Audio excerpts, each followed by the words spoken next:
saya juga Pak. Masih newbie nih.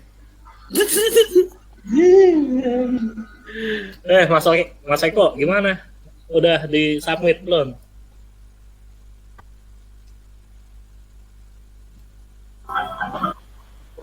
Belum sempet Pak. Oh ya udah, nggak apa-apa. Bantuin lah. Siap. Oke, Pak Muhyiddin udah gabung. Dosennya sudah Ya, siap-siap, alhamdulillah. Temen-temen nih minta tolong dijelasin Pak. Siap-siap. Jelasin apa dulu nih? Oktapnya atau Mulai oktav kayak Dari download. kali ya. Nah, download. Bisa subuh ya. apalagi download itu ya, download MATLAB ya. MATLAB. Pertama ngaji. udah kelar, saya udah kelar tapi insya Alhamdulillah. Juga ya. nggak sampai lebaran haji ternyata. Itu filenya gede ya, sampai giga-gigaan ya. 16,5 ya 17 GB lah buletin. Kalau kuda betul-betul lama banget itu pas download, putus nyambung. Saya lebih cepat kuda malah dibanding ini MATLAB. Gitu. Iya. Ya udah Pak Muhyiddin, tolonglah ini dijelaskan kepada kita nih bagaimana Siap. ini. Langsung kita coba ya. Nah, langsung aja. Bentar, saya mohon izin pakai di Octave. Aduh, share-nya.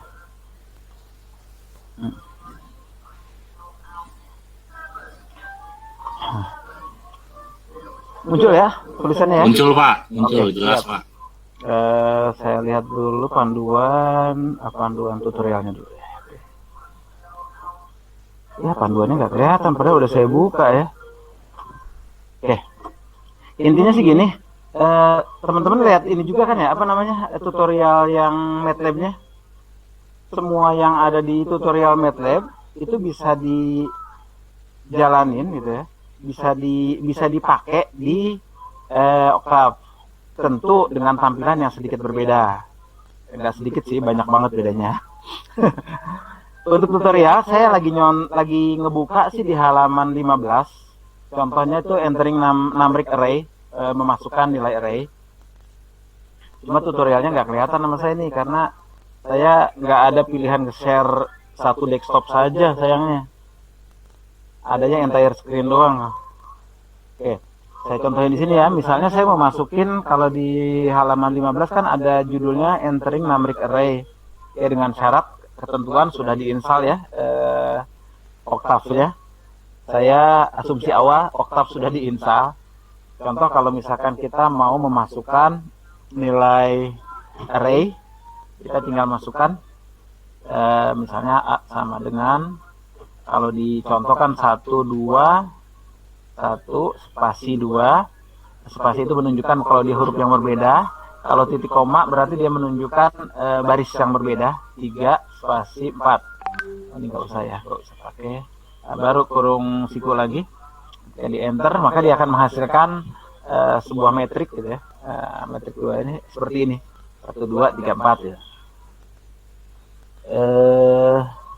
Itu kalau buat masukin entering numeric. Ini saya lagi yang lagi saya buka di halaman 15. Soalnya kalau saya lihat dari awal, ini keterangan penggunaan menu-menunya dulu. Saya nggak menemukan persamaan menunya di Octave, begitu Pak. Mungkin ada yang perlu ini Pak, didiskusikan? mungkin gini ya, ini kan udah kebuka nih. Contoh dari awalnya bukanya kan ada 2 ya, Octave itu ada yang JNU, ada yang CLI kan? Iya. Nah ini yang dibuka yang apa? Saya lagi buka yang command window-nya. Aduh, saya coba dari awal dah, di close dulu coba. Saya udah otomatis begini. Oke, saya close ya. Coba. Screen saya masih muncul atau Udah close. udah close? Saya pakai entire screen ya. Iya. Bisa pilih window nggak? Bentar, window nggak ada lagi. Oke, saya contohin entire screen ya. Cuma ada kecil karena ada, saya pakai screen kedua. Oke, sip. Ternyata iya ya, sip. Saya yang norak tadi makanya. Oke, Saya jalankan dulu oktavnya ya. Oktav. Oke, saya pakai GNU Oktav. Saya pakai Linux Mint, jadi mungkin sedikit beda tampilannya, sedikit aja. Ini dia. Langsung muncul seperti ini. Sama nggak Pak Arif? Tampilannya. Jadi yang terlihat langsung command window GNU Octave versi 520, kira-kira kayak gini. Boleh dibilang command window-nya. Ini dokumentasinya, ini editornya, ini variabel editornya. Karena di tutorialnya masih tutorial dasar, tutorial awal, ini tutorialnya yang kita dapatkan ini nih. Kalau yang bisa saya praktekkan, kalau ini kan teori-teorinya dulu nih, MATLAB karena yang kita pakai Octave sedikit berbeda, makanya yang ini saya skip. Nah, kalau MATLAB kan kayak gini. Saya juga belum pernah pakai sebelumnya, jadi baru sedikit aja. Oke, ini saya kalau mau dipraktikkan di bagian sini, mulai dari halaman ke-10. Calculation at command line, artinya menjadikan MATLAB sebagai kalkulator. Berarti kalau saya terjemahkan ke kita, jadikan Octave sebagai kalkulator. Contoh ini misalnya kita jadikan -5 dibagi angka segini. Kalau misalkan saya malas praktek ngetik, saya bisa copy paste. Cuma ingin membuktikan kalau sudah sesuai dengan tutorial. Kan sama 0, sekian. -5 dibagi memfungsikan kalau dia sebagai kalkulator saja. Begitu juga untuk perhitungan-perhitungan yang lumayan rumit. Misalnya dengan menggunakan ini ya, ada variabel i-nya 3 ditambah 4i dikali 3 dikurangi 4i. Jika kita jalankan, dia akan menghasilkan. Nah, ini kan kalau perhitungan manual lumayan nih, cari i-nya. Kira-kira kayak gitu sih Pak, kalau yang saya sedikit pahami mah. Begitu juga untuk mendefinisikan sebuah variabel. Ini kan kalau ini kan langsung hitung hasil ya, istilahnya satu perintah keluar hasil, satu perintah keluar hasil gitu ya. Kalau misalkan kita mau bikin dua atau 3 perintah, hasilnya nanti di akhir bisa kita buat variabel dulu. Misalkan kita masukkan variabel, anggaplah namanya A, nilainya kita kasih sembarang aja, misalnya 3. Kemudian kita masukkan variabel kedua misalnya B, nilainya kita kasih 5. Maka untuk mengeksekusinya tinggal kita mau eksekusi sebagai apa. Kalau kita jadikan 5 pangkat 3 aja ya, berarti kan kita bisa buat dengan rumus B pangkat A. Dengan nilai B-nya tadi 5, berarti kan 5 kali 5 kali 5, 25 kali 5, 125, betul kan? Kayak gitu. Atau kalau misalkan saya mau langsung dalam bentuk perkalian saja ya, misalnya A dikali B, maka akan didapatkan 3 kali 5, 15. Artinya kan ini sudah disimpan dulu gitu, dibuat variabelnya dahulu. Ini yang pakai command window-nya ya.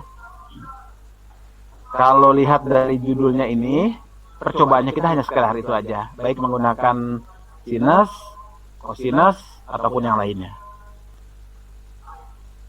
Oke, floating point, ini formatnya ya. Sini, saya coba ini satu ya. Hasilnya kan 1. Oke. Untuk penggunaan. Oke, ini Y-nya saya belum bikin. Saya minta asinkronus dari Y, sementara nilai Y belum saya hitung. Nah, itu salahnya saya. Kalau ini kan harus saya hitung dulu. Jadikan nilainya ini, nanti akan error lagi kalau saya langsung mengambil nilai Y saja. Oke, X sudah didapat 5/2 dikali PI. PI dari rumus lingkaran 3,14 atau 22/7. Kemudian Y sin dari X nilai yang tadi. Ini sudah variabel yang ada di dalam variabel, sedikit rada dalam perhitungannya. Kalau ngitung manualnya lama, gampangnya gitu. Kalau tadi kan saya 3 dan 5, perhitungan manualnya juga gampang buat ngecek kebenarannya. Kira-kira kan dapatnya segini. Ini kan berarti ada variabel, dalam variabel ini mencari ada variabel X-nya. Kemudian terakhir variabel get mencari dari variabel y. Hasil akhirnya ini. Sampai dengan di halaman 10 masih perhitungan kalkulasi menggunakan komen lain atau menjadikan aplikasi ini sebagai kalkulator, baik menggunakan variabel ataupun perhitungan langsung. Begitu Pak. Boleh dicoba lanjut lagi ke halaman berikutnya? Ayo lanjut Pak. Oke. Kita lanjut ya. Lanjut dulu, lanjut. Lanjut, Ya, Pak. nanti kalau ada yang mau ditanyakan Japri atau di grup ya. Oke. Atau langsung aja. Nah, selanjutnya ada beberapa perintah untuk ngecek ya. Contoh nih, host list current variable dan their size. Jadi pengen ngecek variabel apa saja sih yang sudah pernah didefinisikan. Saya belum tahu apakah ini jalan di Octave atau hanya di MATLAB saja. Oh, ternyata jalan juga di Octave. Jadi tadi saya buat A, nilai A yang saya berikan adalah 3, maka di sini ketahuan nilai A adalah ukuran di dalam harddisknya tersimpan 1x1 8 byte, tipenya double.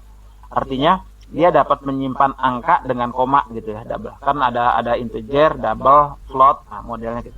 Nah, ini dengan penyimpanan default dari penyimpanan angka itu dimasukkan sebagai double. Makanya bisa 1,5708.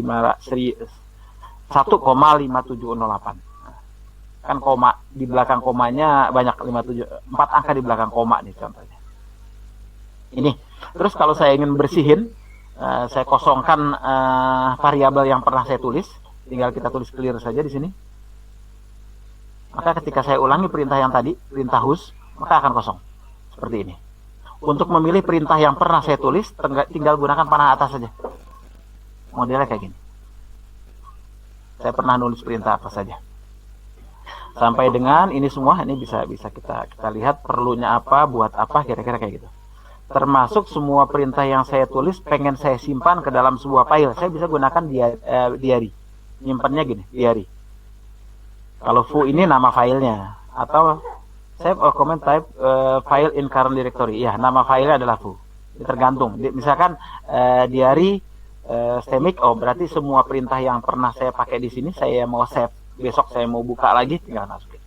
Di folder mana? Nah ini tergantung saya arahkan ke folder mana. Kalau pengen dipindah ke dokumen ya tinggal diarahkan saja, sesuaikan.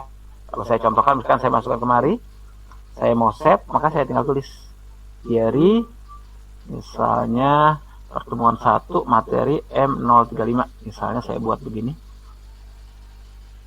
Enter. Oke. Diary 1 M035. Oh, apa karena kosong ya? Ini kan nggak ada sama sekali. Pintak error. Apa saya salah perintahnya? Diary foo. Kalau gitu saya contohin langsung aja ya. Sesuaikan dengan dia.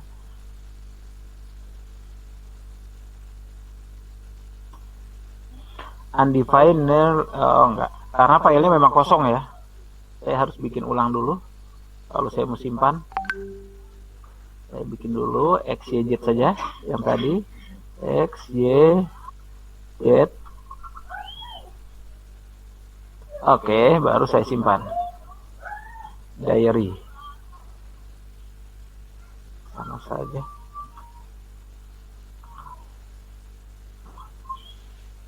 Undefined near line 1 kolom 2. Ini ya. Oke. Saya lanjut aja deh. Yang ini saya nggak tahu nih. Secara teori cuma buat nyimpen saja, nyimpen semua perintah. Tapi ada di sini semua. Oke. Ya. Untuk mendapatkan perintahnya ada apa saja, sesuai dengan ini kan materi apa namanya? Kita bisa lihat di documentation atau bisa kita berikan perintah help. Help. Seperti ini saja sih. Help, dia mau perintah apa? Misalnya saya tadi nggak ngerti diary, bisa saya carikan dengan help diary. Dia akan kasih tahu cara penggunaan diary. Diary on, diary off, diary file name. Seperti ini. Oh, berarti mestinya kalau diary spasi tes saja. Oh, sudah masuk ya? Sudah masuk ke dalam file dengan nama tes. Ini dia filenya. Yang kalau saya buka filenya, nggak tahu saya isinya bisa dibuka langsung atau tidak. Kalau saya bisa buka langsung, saya tes Misalkan saya buka pakai text editor, ini dia. Maka kalau di sini kelihatannya kosong. Kalau lihat dari sini kan ada. Oke, ternyata seperti itu. Tadi saya salah karena langsung kurung buka kurung tutup. Ternyata di ini harus pakai spasi baru nama file, bukan kurung buka kurung tutup. Sedikit berbeda dengan yang ada di sini. Oke, yang lainnya kita mau cari metrik. Ini kayaknya langsung praktek di bagian sini deh. Ini yang sedikit lebih rumit dibanding yang tadi sekedar angka, sekedar variabel dan perhitungan sederhana. Ini misalkan sudah menggunakan array. Array kan biasanya tulis matematik model kayak gini 1 2 3 4. Bagaimana penulisannya? Ternyata cukup gunakan semikolon. Kalau dia buat 2 berarti 1 semikolonnya. Kalau dia ada 3 baris berarti ada 2 semikolonnya. Titik komanya. Misalnya saya buat modelnya, saya buat sama saja, angkanya bisa saya ubah. Misalnya saya buat A ya.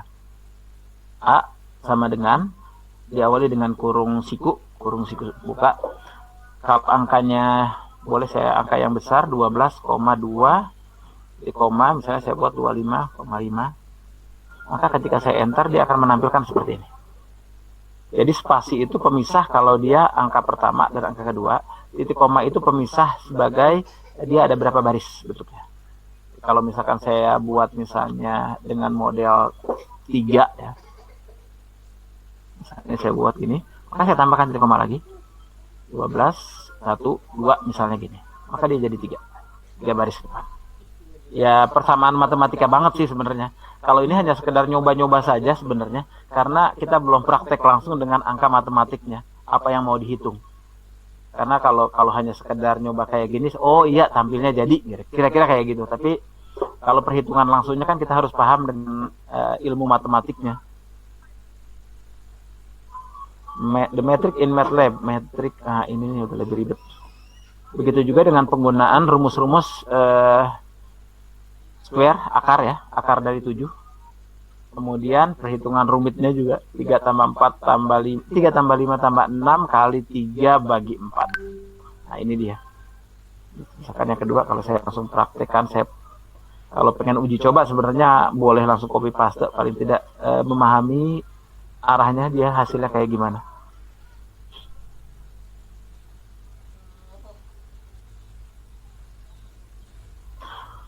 Kayaknya baru segitu aja sih Pak yang saya coba.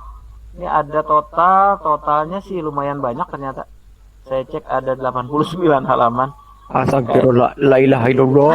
Kenapa enggak 100 saja sih, Pak? saya nyobanya tadi belum banyak, jadi masih yang sangat-sangat sederhana. Kalau masalah udah ngitung kemari kan kita harus, kalau bahasa saya kita harus ada masalahnya dulu baru ngerjainnya kemari gitu gampangnya. Iya, benar. Jadi kau ini sih sebenarnya buat latihan ya, bukan tugas. Saya lihat sih gitu, nggak ada tugasnya. Iya, tapi tadi Latihan dia doang. tapi si bapaknya bilang ke Bu Anitanya, saya sudah ngasih tugas bla bla bla bla. Nah, tadi lihat kan yang jawabnya ke saya ketus banget, padahal kan saya cuma nanya hari ini ada pakai video conference apa enggak begitu. Takutnya kan teman-teman pada nungguin gitu ya, Pak ya. Iya. Jawabnya begitu ya, tapi balik ke pasal 1, Pak. Iya. Betul. Dosen selalu benar. Iya. Ini kan udah mau memasuki jam kedua ya, di Oke, jam siap. 19.10. Sebelumnya saya ucapkan terima kasih ke Pak Muhyiddin dan teman-teman Sama-sama. ya. Nanti saling share juga di grup aja ya Pak ya. Mungkin Siap. kayaknya Pak Muhyiddin lebih mengerti daripada penggunaan MATLAB ini. Gimana Pak Arif? Silahkan bisa ditutup aja Pak Arif. Ya, baik. Terima kasih banget ini ilmunya Pak Muhyiddin. Sama-sama Pak Jadi Arif. kita udah ada bayangan lah setidaknya ya. Untuk logikanya mungkin nanti bisa didalemin lagi ya. Siap.